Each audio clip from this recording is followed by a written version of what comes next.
شباهن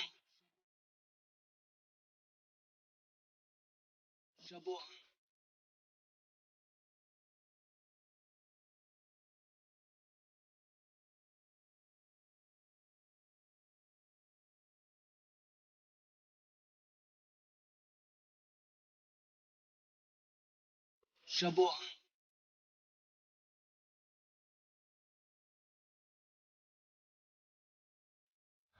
بزرگ فرموده که در هنر کوش که زر چیزی نیست. ما امشب در برنامه شامگاهی شباهنگ هنرمندی رو با خود داریم که صادق کسب خویش است و امروز رسالت خود را تا جای عملی کرده. امروز من با خود دارم در نشر 28 برنامه شباهنگ آوازخوان معروف و ممتاز، آنی که همه ما و شما ایشان را میشناسیم و با دیدن چهره ایشان فکر میکنم خوشحالی شما بیشتر میگردد. خیرابان قربان و امشب در برنامه شامگاهی شباهنگ ما را همراهی دارند که من قدمشان را خجسته میگم. صفا آوردید. خوش آمدید. شماتون بخیر باشد. مونده نباشین. من امروز خرسندم که شما در این محفل ما رو دعوتی کردین. خیلی خوشحال هستیم. بهترین. من بیت آغاز میکنیم صحبت رو از اونه که امروز شما چگونه گذشت؟ امروز خیرمان قربان و چگونه گذشت؟ چگونه سپری کردید؟ با کدام تکاپوها؟ صنعتکار همه وقت در تکاپوی سرود است، ثبت است، در دوادوی فقط همین سرودها و آهنگها و مهنت کردم. دیگر تمام یگان کار دیگر نیست. صنعتکار تا روزی که جان در بدن دارد دلش به صنعتش میسوزد، دلش بر وطن میسوزد، دلش برای مهنتی گذشتهش میسوزد، فقط کار میکند. بهتر، یعنی همیشه در تلاش باید. بله. آخر همیگونه نیز هست و محض سبب رشد کردن هنر رو نیز در همین میدانند اکثریت هنرمندانی که امروز تلاش دارند. شام‌های خود را شما چگونه میگذرانید؟ عادتا شام‌هایی که در شهر باختر میگذرانم، والا همه فرزندان به زندگی مستقلانه هستند. تنها با همسایه ها تا نماز شام، بعد نماز شام در خانه باز به کوفت کوی سرود، باز به کوفت کوی آهنگ. اگر در دوشنبه شهر باشم، در محیط نبیره ها، فرزندان، خواهران، برادران، آنها هم باشن، برادری که با من دائما در موسیقی آهنگ یک جا هست، جمعخان، با او باز در آنجا هم در تحت موسیقی و آهنگ ها کار میکنیم. بهترین. وصف بهار، توصیف بهار از جانب خیرمان قربانوف در کدام سطح باشد؟ من خیرمان قربانوف بهار را چگونه وصف میکرده باشد؟ امسال برای خیرمان قربانوف شما بهار را گفتین وصف کردن، لیکن من همین بهاری که برای من بود گویم که بهاری من بود خطا نمیکنم. از 14 مارت تا روزهای 19 در شهر نورک، سرگرم چهاره‌بینی ها و معرکه. بعد از اون باز در شهر دوشنبه تا 23، بعد 23 بود در شهر باختر. انا تا همین 26 و 27 فقط در تکاپوی جشنواره های نوروز بهار سرگردان بودیم. بهتره. شما رو که بیشتر با ترانه مادر، یعنی با ترانه هایی که شما سوده شدید موضوع مادر را دارد میشناسند و واقعا سرودهای دوست داشتنی نیز هست. یادم است که زمان مردم خیلی زیاد ورد زبان خود قرار داده بودند. سرود آچم پسی در بود و آن همین سرود امروز ورد زبان مردم هست و تا امروز همین مهمیت خود را گم نکرده. چه می شود که اطراف این ترانه بگیم؟ در اینجا دو سرود بین مردم به خیلی بسیار مشهور گشتگی، آچم پسی در قرار داره به خدا و دیگرش آچه بگم سرسری هر کوچه. آچه بگم سرسری هر کوچه بگم. هر دو زیباست. بله، اساساً سرودی ما آچه بگم سرسری هر کوچه بگم این اساساً سال 2014 آهنگ برادر قطعی با آهنگ برادرم جمعخان روی موسیقی آمد. یعنی که چی میگوین به زبان موسیقی ارانژیروفکا میگن، شده بود، تیار شده بود. مادر من که زنده بود اونقدر در بعضی محفل ها در بعضی توی ها همین ریزی که شما سخن اول شما کشیدین همون را میگفتم و но дар вақти сабт кардан сабт накарда будам, фақат сурудро сабт кардаму то ба тамошобинон нишон надода будам.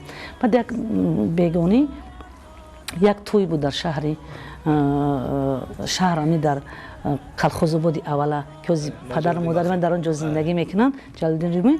ҳамун шаб дар ҳамун як маҳфиле будам, баромад кардаму шаб хонаи падару модар рафтам.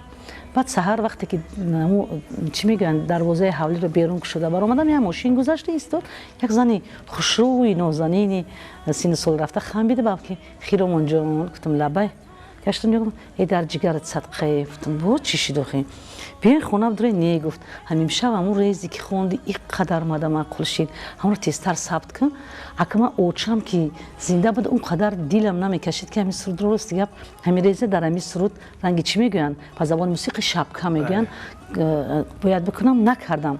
баъд модари ман бисёр зани кунҷкову ки буд балки чанд қадар сар гирифтам занак нашеш рафту баъд хона даромадам ки модар кадом суруда мега кадом оҳанга мега кадом чор мисрагира мега хай як табуд не ана бугу аками дар лави ҳамун дар саҳни ҳавлӣ як кат дорем ҳамҷа шишта бугу ам хел одат дошт ки агар касе барои кадом суруде сухан мекард бояд ки ӯро мешунед. баъд хай як ҳамун чор мисрагира хондам тез сабтш кунам гуфтам охи иша сабт кардагӣ дорам иша намекунам гӯ агар мабодо емира сабт накунӣ ва ман айданиё бигзарам бафам ки ман худат розӣ нестам. гурӯҳе ки дар оила ҳастем ҳамин гурӯҳи оилавии худ ансамбл ҳастанд. тамоми сурудҳои маро гӯшкунандаи аввали сурудҳои ман падару модарам буданд, падарам ҳоло ҳам аст. лекин анаму пофишориҳои ҳамун модар буд ки ҳамун суруди ман оча бугум сарсари ҳар кӯча бугум ё дар таги бед ё таги олуча бугум ҳаминро сабт кардаму нишон додам. ҳарчи ки модарам гӯё ки ба мақсади худ расид, яъне ки як 8 моҳ пеш аз гузашти модар ҳамин суруд ва суруди дуюм очам пасидар қарор дора ба худо бо суханони Нурулло Ориф болои оҳанг омада буд.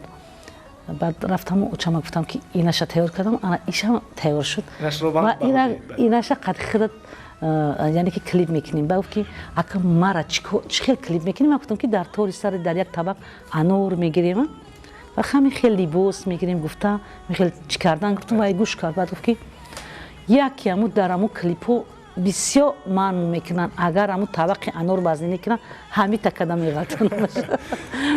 лекин ҳамон дар чӣ мегӯянд дар ёдҳо мондааст ҳамин суханони хуби модар.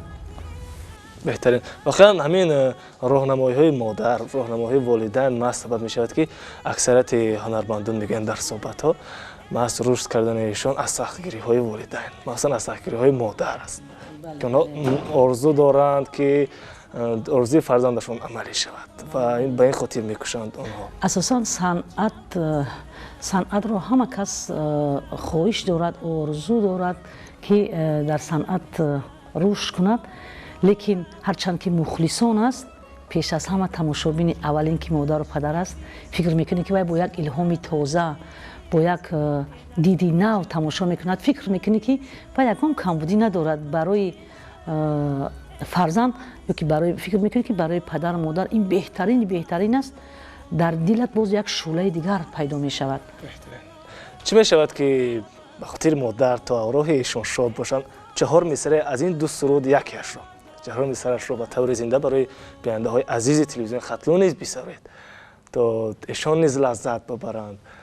ва ман фикр мекунам ки аз ҷониби шумо тараннуми ин суруд бисёр шуниданӣ аст ва лаззат низ дорад. ма оча бугум сарсари ҳар кӯча бугум ё дар таги бед ё таги олуча бугум ма оча гӯё зи домануд мегаштум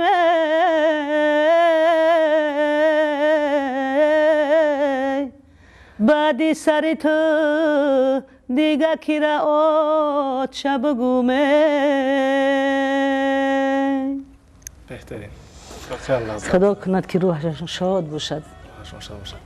воқеан соли 1998 буд агар хато накунам. ман як наворро барои шумо нишон медиҳам.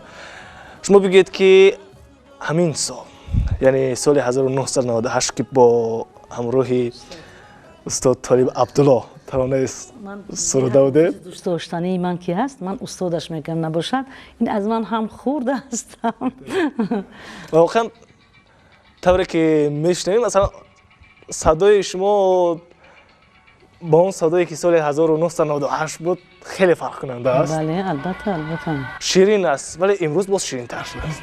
خدا کنه. بهترین. بیاید از این سال کمی قصه میکنیم. این ترانه که تقریبا 21 سال پیش تهیه شده بود تا امروز مثلا نقش گذاشته است در قلب شنونده. سال 1998 من در انسامبل نزدی وزارت فرهنگ انسامبل سامان با استاد قربانعلی رحمان کار میکردم. یک روز عبدالله زنگ زدن گفتن که اپای خیرمون چی میشود که یک بار رادیو کمیته بیای. بعد عادتا من کنجکاو که هستم بعد پرسیدم که چی گپ گفت که نه بیا بعد میگویم. من همراه خواهرم به رادیو کمیته رفتیم بعد این سرودی ای وای دیلم دلبر زیبای دیلم هرگاه به من جفا کنی جبری تو دنیا دیلم هرگاه به ما جفا کنی جبری تو دنیا دیلم. همینه راستی گپ چی میگن همون جایی که باید من سرود میخوندم قدر بلند بود. بعد عبدالله گفتم که اوخی نشد که اگون کس دیگر را تکلیف کنی. گفت نه من میخوام که شما دیگه خیلی بخوص دلش رسید اون چیزی که وای میخواست که همین ثبت خوب شود و در دلها نشیند شد. همون سال به حد مقبول دلی تماشابینان بود مخلصان سخت قبول کرده بودم. بهتر من همکاری های شما نسبت دیگر سرآینده امروز چگونه باشد مخصوصا با شاگردانی که امروز آماده کرده استودیو شاید من همکاری شما چگونه باشد؟ خیلی با حاضر ما با طالب عبداللهیف هست در اینجا با استاد محمد علی ایوب راست گپ حاضر یک دوری است که اگر عجبی نیست که من این سخن گویم بعضی حافظان کمی جوانان کمتر آزرده دل میشوند لیکن من چیزی که از دید خود میگویم بعضیش قبول ندارند که کسی وی را چیزی نشان دهد برای که فقط اگر یک سرود ثبت میشود از نگاه من بسیار حس میکنم که فکر میکنم که من به حق استادی رسیدم. حتی که من فکر میکنم که من این سال 40 سالی همین اون با برکتی من در جوده صنعت گذشت. در بعض جاهایی که استادان هستند من شرم میکنم که من گویم که من قریب که استاد شدم شرم میکنم گفتن نمیتوانم. لیکن در بعضی جاها هستند که خیلی چی میکنن حتی یک اگه این سخن از برای چی من امروز گفتم به نزدیکی یک محفلی با نفوذی در شهر بختر شد خیلی نامشم رو نمیگویم اونقدر که مثال ملال خاطر شود من این سخن نمیگویم اگر وی شنود میداند که من گفته است من وی خودش تنها فهمد. گفتم که برای چی در انسامبل نشستی هر روز مشق میکرده وی جوان است وی ولی بگم که 19 ساله نیست.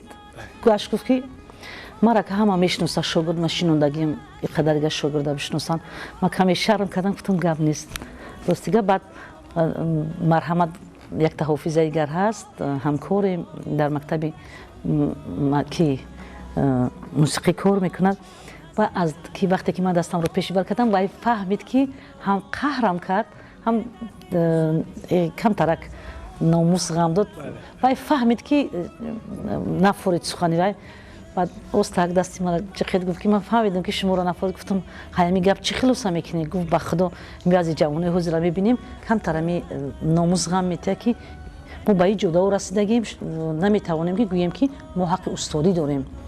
حق خدا کند که باز عقل غالبی کند مثال شناسن که ما کی هستیم و یا کی هستن و ما در کدام سن سال به این زینه ها میرسیم.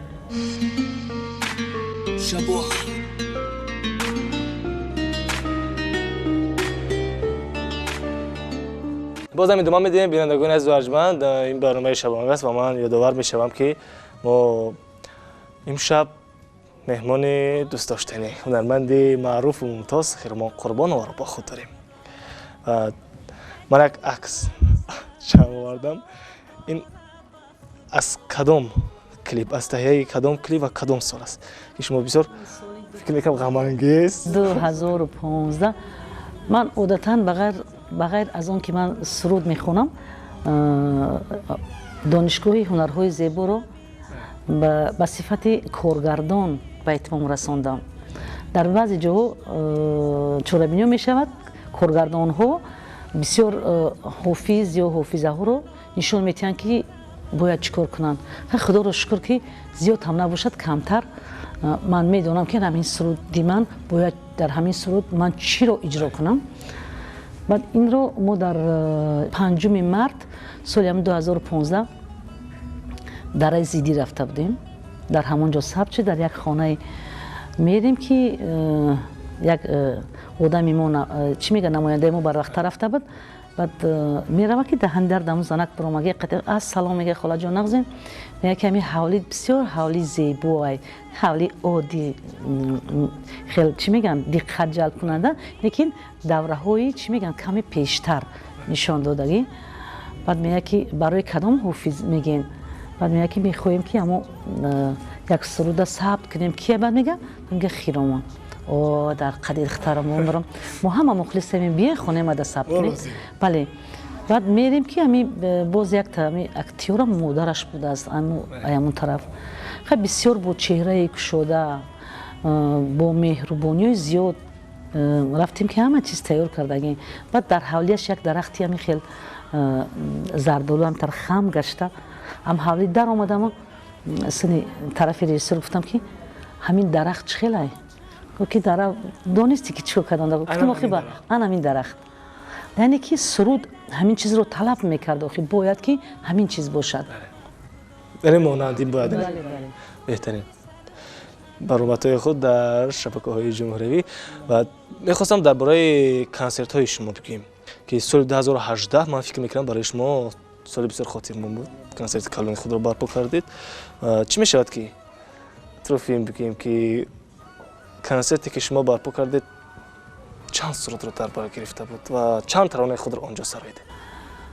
ман одатан чӣ хел гӯям, ҳамин сурудҳоро сабт мекунаму яъне ки ҷамъ меорам, яъне ки архив ҷамъ меорам якҷо мемонам. барои чӣ мегӯям ки 100 рӯз дар бор, як рӯз дар кор. ҳамин сурудҳоро ҷамъ карда будам. ҳамин чандум бигӯем, 16-17 марти соли гузашта Самизода Шариф, раиси пештараи шаҳри Бохтар занг задан ки биби Хиромон тайёр шав, рӯзи 21 март консерти шумо дар парки айне ки мо баъди аз нав таъмир кардан баровардан бояд ки дар он ҷо мо консерти калон бо иштироки фақат шумо. гуфтам барои чӣ? ман медонам ки ва як мухлисии сахт дорад. бале беҳад. яъне ки дар 4 рӯз мо ҳамин сурудҳоро пайдарҳам тайёр кардем, рақсҳоро мондем. ҳамин рафтам ку ҳамун саҳнаву ҳамун хай зебогиёро худатон яъне ки дар сурудҳо тамошо карда дидед. беҳад саҳнаи зебо карда буданд. баъд мардуми зиёд буд. ман ба чашмонам бовар намекардам ки ин қадар тамошобин бале ба худо беҳад зиёд. баъд дар он ҷо чӣ мегӯянд, аз Афғонистон будак, аз Корея тамошобинон, аз Ҳиндустон, яъне ки тамоми намояндагони тамоми давлатҳо қариб як аз хато накунам аз 10 давлат дар ин барнома иштирок дошт. барнома беҳад хуб шуд. ҳатто ки баъд барнома ба охир расид, ман фикр кардам ки раис чӣ мегуфта бошад. ва биби Хиромон ҷавиё беҳад барномаро хуб ҷобаҷо гузоштӣ. бисёр мақбули диди тамошобинон шуд. бо аз ин ман хурсанд шудам ки имрӯз ҳарчанд набошад дар Бохтар, шаҳри Бохтарам ки бошам, аз нигоҳи дили мухлисон дур нестам дар шаҳри Душанбе.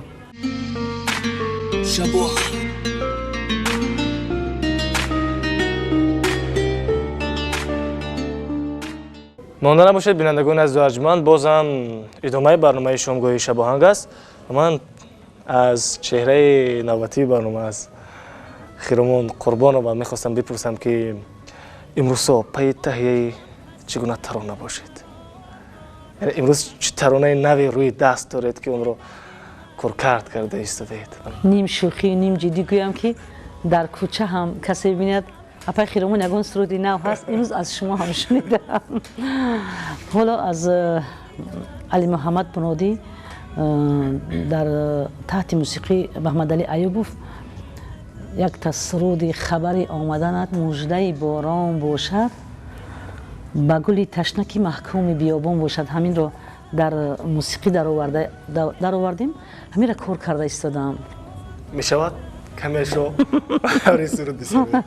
دیگه از روی کاغذ هم خونیم خطا نمیکنیم. بفرمایید. برای که بعد نوروزی حالا فقط معذرت میخوایم چون سختگیری کردیم، بسیار میخوایم از خبری آمدنت مژده باران باشد، به گلی تشنکی محکومی بیابان باشد، به گلوی تو غم و غصه گریزد از دل، به طلوعی تو غم و غصه گریزد از دل، که چو خورشید رسد سایه گریزان باشد، که چو خورشید رسد سایه گریزان باشد. نفسی به تو کشیدن به وصال تو خسن، نفسی به تو کشیدن به وصال تو قسم، به درازی شبی غصه هجران باشد، چون نخواهی که بیایی تو بهانه است هزار، چون نخواهی که بیایی چو بهانه است هزار، چو بخواهی که بیایی گپی آسان باشد، چو بخواهی که بیایی گپی آسان باشد. بهترین واقعا لذت بودیم، واقعا ترانه شیرین، ترانه زیبا و خوشنواست. میگن که هنرمند یعنی هنر داشتن این بسیار چیزی مهم است و آن رو نگاه داشتن مهمتر از این. امروز من فکر میکنم که هنری که شما دارید، اون صنعتی که شما دارید و اون لطف و نزاکت اون ترانه های زیبایی که شما دارید جاودانه باقی خواهد ماند در دل مردم، اثر کننده دل شنونده خواهد ماند و با امید اون که در آینده ترانه های جدید و شنیدنی و بسیار دلرس و زیبایی رو تهیه میکنید که شنونده ها مخلصان شما از این استقبال میکنن و براتون کف میکنن. تمنیات زیبای شما با بیننده های تلویزیون خاطرتون چی باشد؟ اولا تشکر زیاد برای اون جوانان و اون کارمندانی که امروز ما رو ثبت کردن، مهنت کردن در این شب نیم گرم و نیم خنک و با چهره های بالیده و با تبسم های خیلی دقت جلب کننده و گرم و آرزو امید دارم که بیگذار دائما بازار کار شما گردان باشد، محفلاتون گرم باشد، دوستانتون زیاد باشد و تاجیکستان ما دائما همین خیلی تنج و آرام باشد. ما همه وقت در تقابیس شعر سخن های نو باشد. بهترین. ما نیز بسیار خوشحالیم، خیلی خوشحالیم که این شب ما رو همراهی کردید، صفا آوردید، قدمتون بار دیگر خجسته باشد. خوش آمدید. بیننده های عزیز و ارجمند، بار دیگر یادرس میشم که امشب در برنامه شامگاهی شب آهنگ مهمانی دوست داشتنی هنرمند محبوب و ممتاز خیرمان قربانова را با خود داشتم که فکر میکنم صحبت ما برای شما جالب و خوش بود. من دعوت میکنم از کل شما که صفحه برنامه ما را در سامانه‌های اجتماعی پیدا کنید و من حتما انتظار نقد و درخواست و پیشنهادهای شما میمونم. تا نشر دیگر، خدا نگهدار. شب آهنگ.